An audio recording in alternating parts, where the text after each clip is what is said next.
ओम शाम्ब शिवाय नमः। ओम शाम्ब शिवाय नमः। जगत जननी माँ पार्वती की जय हो।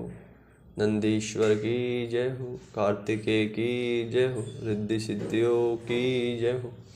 आज का हमारा विषय, आज का हमारा सत्संग आठ के ईश्वर लिंग के प्रादुर्भाव एवं महत्म्य का वर्णन है।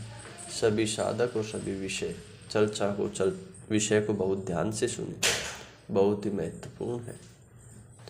जो दारू नामक श्रेष्ठ वन है, वहाँ नित्य शिव जी के ध्यान में तत्पर शिव भक्त ब्राह्मण रहा करते थे। वे तीनों कालों में सदा शिव जी की पूजा करते थे और नाना प्रकार के स्रोतों से उसकी स्तुति किया करते थे। शिव ध्यान में मगन रहने वाले वे शिव भक्त श्रेष्ठ ब्राह्मण किसी समय समिधा लेने के लिए वन में गए। इसी बीच उन लोगों की परीक्षा लेने हेतु साक्षात नील लोहित भगवान शंकर विकट रूप धारण करके वहां आए। वे दिगंबर भस्म रूप भूषण से विशोभित तथा महातेजस्वी भगवान शंकर हाथ में तेजमय लिंग को धारण किए विचित्र लीला करने लगे। मन से उन वनवासियों का कल्याण करने के लिए भक्तों से प्रेम करने वाले वे शिव स्वयं प्रेम पूर्वक उस वन में गए। उन्हें देखकर ऋषि पत्नी अत्यंत भयभीत हो गई और अन्य स्त्रियां विहल तथा आश्चर्यचकित होकर वहां से चल पड़ी। कुछ स्त्रियों ने परस्पर हाथ पकड़कर आलिंगन किया। कुछ स्त्रियां आपस में आलिंगन करने के कारण अत्यंत मोहविल हो गई। इसी समय सभी ऋषिवर वन से समिधा लेकर आ गए और वे इस आचरण को देखकर उसे समझ नहीं सके और दुखित और क्रोध से व्याकुल हो गए। तब शिव जी की माया से मोहित हुए समस्त ऋषिगण दुखित हो आपस में कहने लगे, यह कौन है, यह कौन है। जब उन दिगंबर अवधूत ने कुछ भी नहीं बताया, तब उन महर्षियों ने भयंकर पुरुष का रूप धारण किए हुए उन शिव जी से कहा, हे अवधूत, तुम वेद मार्ग का लोप करने वाला यह विरुद्ध आचरण कर रहे हो, अतः तुम्हारा यह विग्रह रूप लिंग शीघ्र ही पृथ्वी पर गिर जाए। उनके ऐसा कहने पर अद्भुत रूप वाले उन अवधूतवर शिव का वह चिंतनमय लिंग शीघ्र ही पृथ्वी पर गिर पड़ा। अग्नितुल्य उस महाईश्वर लिंग ने सामने स्थित सभी वस्तुओं को जला डाला और इतना ही नहीं, वह फैलकर जहाँ जहाँ जाता सब कुछ भस्म कर देता। वह पाताल में तथा स्वर्ग में भी ऐसा ही हो गया। वह पृथ्वी पर सर्वत्र गया और कहीं भी स्थिर न रहा। सारे लोग व्याकुल हो उठे। वे ऋषिगण अत्यंत दुखित हो गए। देवता और ऋषियों में किसी को भी अपना कल्याण दिखाई नहीं पड़ा। जिन देवता और ऋषियों ने शिव जी को नहीं पहचाना, वे सब दुखित हो आपस में मिलकर ब्रह्मा जी की शरण में गए। वहां जाकर उन सभी ने ब्रह्मा को प्रणाम तथा उनकी स्तुति की। सृष्टि के कर्ता ब्रह्मा से सारा वृत्तांत निवेदन किया। तब ब्रह्मा जी उनका वचन सुनकर उन्हें श्रेष्ठ ऋषियों को शिव जी की माया से मोहित जानकर सदाशिव को नमस्कार कर कहने लगे। ब्रह्मा जी बोले, हे ब्राह्मणों, आप लोग अज्ञानी होकर भी निंदित कर्म कर रहे हो, तो यदि अज्ञानी लोग ऐसा करें तो फिर क्या है। इस प्रकार सदाशिव से विरोध करके भला कौन कल्याण की कामना कर सकता है।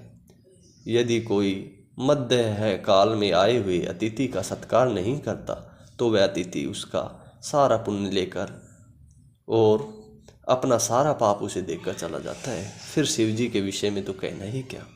अतः जब तक यह शिवलिंग स्थिर नहीं हो जाता, तब तक तीनों लोक में कहीं भी आप लोगों का कल्याण नहीं हो सकता।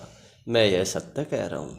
हे ऋषियों, अब आप लोग मन से विचार करें और ऐसा उपाय करें जिससे शिवलिंग की स्थिरता हो जाए। ब्रह्मा के द्वारा इस प्रकार कहे जाने पर ऋषियों ने उन्हें प्रणाम करके कहा, हे ब्राह्मण, अब हम लोगों को क्या करना चाहिए, आप उस कार्य के लिए आज्ञा प्रदान कीजिए। तब उन मुनीश्वरों के द्वारा इस प्रकार कहे जाने पर सर्वलोक पिता ब्रह्मा ने उन्हें मुनीश्वरों से कहा, हे देवताओं, आप लोग देवी पार्वती की आराधना करें। उन शिवा से प्रार्थना कीजिए। यदि वे योनि पीठ रूप धारण कर ले तो वह शिवलिंग स्थिर हो जाएगा। हे ऋषि सतमो, अब मैं उसका उपाय आप लोगों से बताता हूँ। आप लोग सुनिए और प्रेम पूर्वक उस विधि का संपादन कीजिए, वे अवश्य ही प्रसन्न होगी। अष्टदल वाला कमल बना करके उस पर एक कलश स्थापित कर उसमें दुर्वा तथा युवाकरों से युक्त तीर्थ का जल भर देना चाहिए। फिर वेद मंत्रों द्वारा उस कुंभ को आमंत्रित करना चाहिए। इसके बाद हे महर्षियों, वेदरोक्त रीति से उसका पूजन करके शिव का स्मरण करते हुए शतरुद्रीय मंत्रों से कलश के जल से उस शिवलिंग का अभिषेक करना चाहिए। फिर उन्हीं मंत्रों से शिवलिंग का प्रोक्षण करना चाहिए तथा शिवलिंग पर शांत हो जाएगा। इसके बाद योनि रूपा गिरजा तथा उत्तम बाणलिंग को स्थापित कर उस प्रतिष्ठित शिवलिंग को पुनः आमंत्रित करना चाहिए। उसके अनंतर सुगंध, द्रव्य, चंदन, पुष्प, धूप, नैवेद्य आदि से पूजा प्रणाम करके स्तुति तथा मंगलकारी गीत वाद्य के द्वारा परमेश्वर को प्रसन्न करना चाहिए। तत्पश्चात सौचित वाचन करके जय शब्द का उच्चारण करना चाहिए और प्रार्थना करना चाहिए, हे देवेश, हे संसार को प्रसन्न करने वाले, आप हम पर प्रसन्न हो जाइए। आप ही संसार के कर्ता भरता हरता है एवं पालन और संहार करने वाले हैं। हे पूर्णतः विनाश रहित इस जगत के आदि अनंत, हे जगत के स्वरूप, हे महेश्वर, आप शांत हो जाएं और संपूर्ण जगत का पालन करें। इस प्रकार का अनुष्ठान करने पर शिवलिंग अवश्य स्थिर हो जाएगा और फिर त्रिलोक में किसी भी प्रकार का उपद्रव नहीं होगा और सदा सुख होगा। ब्रह्मा के यह कहने पर ब्राह्मण तथा देवता पिता में ब्रह्मा जी को प्रणाम कर सभी लोगों को सुखी बनाने की इच्छा से उन शिव जी की शरण में गए। उन लोगों ने परम भक्ति से सदाशिव की पूजा एवं प्रार्थना की। तब वह प्रसन्न होकर महेश्वर उनसे कहने लगे। प्रभु बोले, हे ऋषियों, हे देवताओं, आप लोग आदरपूर्वक मेरी बात सुनिए। यदि यह शिवलिंग योनि पीठात्मिका समस्त ब्रह्मांड का प्रसव करने वाली है, भगवती महाशक्ति के द्वारा धारण किया जाए, तभी आप लोगों को सुख प्राप्त होगा। पार्वती के अतिरिक्त कोई भी मेरे इस स्वरूप को धारण करने में समर्थ नहीं है। उन महाशक्ति के द्वारा धारण किए जाने पर शीघ्र ही यह मेरा निष्फल स्वरूप प्रशांत हो जाएगा।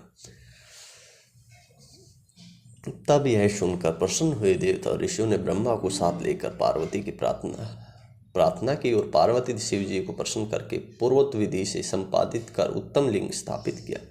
इस प्रकार मंत्रोक्त विधान के अनुसार उन देवता एवं ऋषियों ने धर्म की रक्षा के लिए तथा शिव तथा पार्वती को प्रसन्न किया। तत्पश्चात सभी देवता, ऋषिगण, ब्रह्मा, विष्णु तथा चराचर त्रिलोकी ने शिव की विशेष रूप से पूजा की। तब शिव जी प्रसन्न हो गए और जगदम्बा पार्वती भी प्रसन्न हो गई। इसके बाद उन पार्वती ने उस शिवलिंग को पीठ रूप से धारण कर लिया। तब शिवलिंग के स्थापित हो जाने पर लोगों का कल्याण हुआ और वह शिवलिंग तीनों लोकों में प्रसिद्ध हो गया। पार्वती जी तथा शिव जी का वह विग्रहटकेश्वर नाम इस नाम से प्रसिद्ध हुआ। उसके पूजन से सभी लोगों को सब प्रकार का सुख प्राप्त होता है। इस लोक में अनेक प्रकार का सुख देने वाली संपूर्ण समृद्धि प्राप्त होती है। परलोक में उत्तम मुक्ति प्राप्त होती है। तो आज का विषय, आज की चर्चा हमारी आप लोगों ने सुनी। सभी साधकों और सभी भक्तों को नमस्कार। आगे मिलते हैं एक नई कथा।